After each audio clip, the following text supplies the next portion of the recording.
Nagapati si Iloilo City Councilor Rudolph Jeffrey Ganzon nga kinahanglan nga mas pasangkaron ang mga security measures sa mga balutuan sa syudad sang Iloilo. Kasunod din isang nangin insidente sa San Jose National High School sa Tacloban City kung saan 3 ang napatay kag pila naman ang pilason matapos ginlutang sang 2 ka menor de edad nga mga estudyante man sang nasambit nga bulutuan. Sunod kay Councilor Ganzon, importante nga mayara sa mga closed circuit television o CCTV, mas maayo nga metal detectors kag mga session sang mga otoridad kaangay sang mga kapulisan agud mapahibalo sa mga kabataan ang mga bagay o kun aktibidad nga hindi maayo para sa ila.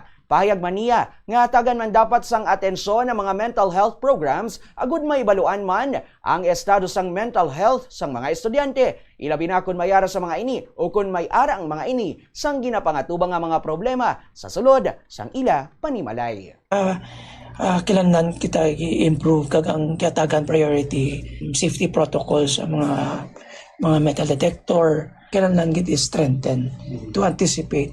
So, muna ang rason na gusto ko, hindi kita magsalig na maulaton ta pa may matabuan ay.